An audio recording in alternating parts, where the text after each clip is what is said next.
Moving to Italy for expats, navigating or try to navigate the Italian tax system often feels like stepping into a maze, a very dangerous one. I'm thinking about five or so common mistakes, frustrations, and shock people experience when dealing with taxes in Italy based on my little experience with expats moving to Italy. First of all, the complexity of the residency rules. Many expats are caught off guard by Italian residency rules. It's not just about the 180 days rule, 1 year more, 1 day less. Italy also considers your center of interest.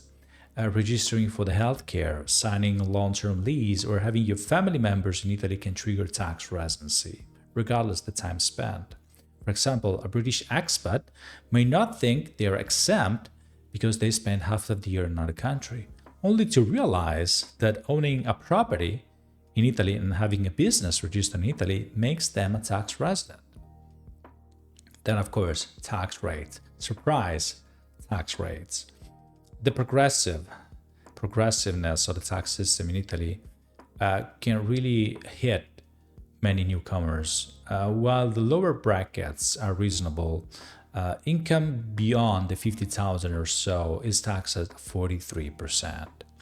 Adding, to that also the pain, if you want, of the municipality tax, the addizionale municipale, addizionale regionale for the region, depending on where you live. And for example, living in Milan might mean higher taxes compared to a smaller south region or small municipality. Then there is a lot of confusion regarding dual taxation.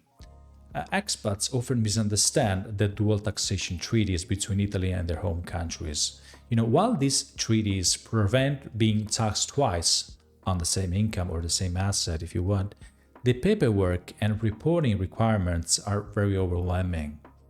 And an American expat, let's say, might still owe taxes in the US while navigating the Italian tax system, leading to, very costly errors if they don't seek professional advice because they have to remember to file here and there.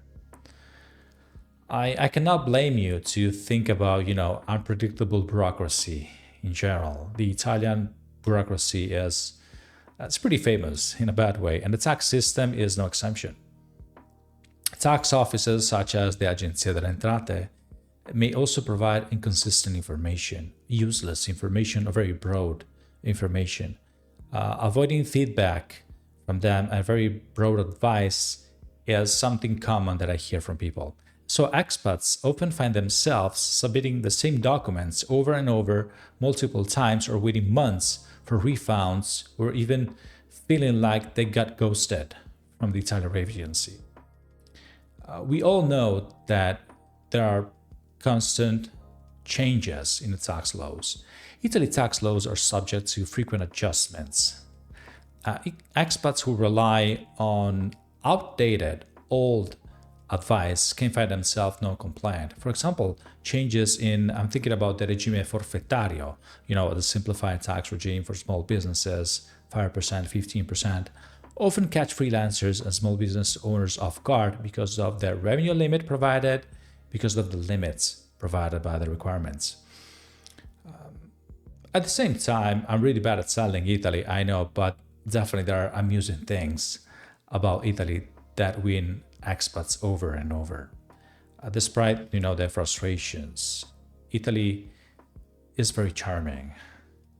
So I'm thinking about, on top of that, something really practical, the public healthcare. Our healthcare system is both affordable and, I can tell, based on my own experience, very high quality. Expats are often surprised to find that many medical devices and services are free or come at a minimal cost compared to the home countries.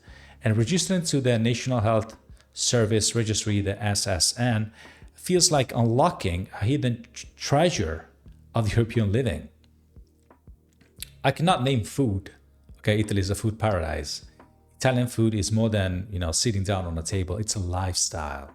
From fresh pasta, local wines, regional specialties like, Sicilian cannoli, okay, if you like sweets. The dining experience in Italy is both a pleasure and an education, a cultural education. The whole lifestyle here in Italy is definitely something you will never forget. We, or they, Italians, they excel at embracing simple pleasures, long lunch breaks, having a walk, conversations with your neighbors, make daily life feel more connected, human, and fulfilling.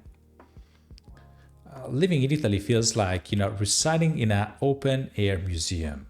It could be the Colosseum in Rome, the Canali di Venezia, medieval villages in Tuscany or Veneto. History is everywhere, within reach.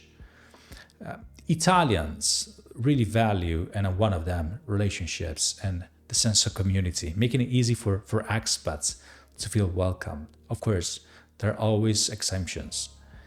Festival, markets, local gatherings. Really, there are endless opportunities to integrate and be part of the community and enjoy our culture like one of us. Simon Sinek, someone that I really love and it really inspires me, once said, "People don't buy what you do, they buy why you do it." And this quote resonates deeply in the context of taxes and life here in Italy. And consider this: two expats move to Italy and earn the same income. One views taxes as an unfair burden. The other one sees them as the cost of enjoying universal health care, a safe environment, and the privilege, if you want, of living in a very rich country, culturally speaking. And both pay the same taxes, but their perspective, their why, are worlds apart. Taxes, like all the expenses in your life, are differently depending on what they support. In Italy, they contribute, they go to public services, heritage, and the fabric that makes the country unique. For expats, aligning their financial choices with their personal values can turn frustration into acceptance or even appreciation, but it's a very personal choice. So in the end, moving to Italy is not just a logistical decision where you have to sign the lease or which city to pick. It's an emotional and deep investment. So by understanding every challenge along the way and the joys of life here, balance also the taxes that you're gonna deal with, expats can make the investment a really rewarding one for your wallet and for your heart.